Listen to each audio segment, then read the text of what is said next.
पूर्व मुख्यमंत्री सह भाजपा नेता बाबूलाल मरांडी आज घाघीडीह सेंट्रल जेल में बंद अभय सिंह से मिलने पहुंचे। मालूम हो कि विगत दिनों महावीरी झंडा को लेकर हुए विवाद के बाद कदमा शास्त्री नगर में हिंसा की घटना हुई थी। इसके बाद दो पक्षों के बीच तनाव उत्पन्न हो गया था। इस मामले में जिला प्रशासन ने अभय सिंह को गिरफ्तार कर जेल भेज दिया था। पूर्व मुख्यमंत्री सह भाजपा नेता बाबूलाल मरांडी ने अभय सिंह की गिरफ्तारी को साजिश करार दिया है। वहीं जिला प्रशासन द्वारा की गई कार्रवाई पर कई सवाल भी खड़े किए हैं।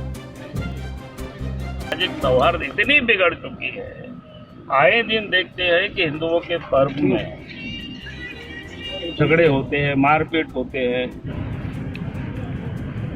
माहौल को बिगाड़ा जाता है। कहीं कोई पर्व नहीं भी होता है तब भी अचानक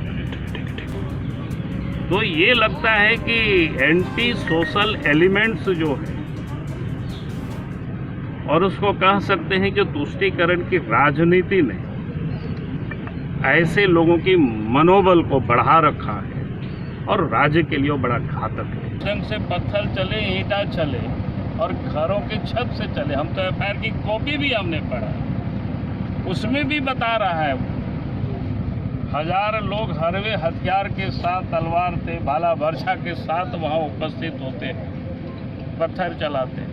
को पकड़ना चाहिए तो उल्टे उन्होंने उन शांति प्रिय लोगों को पकड़ा जिसका इस झगड़े से कोई मतलब नहीं हो, तो शांतिपूर्ण ढंग से लोग मांग कर रहे हैं।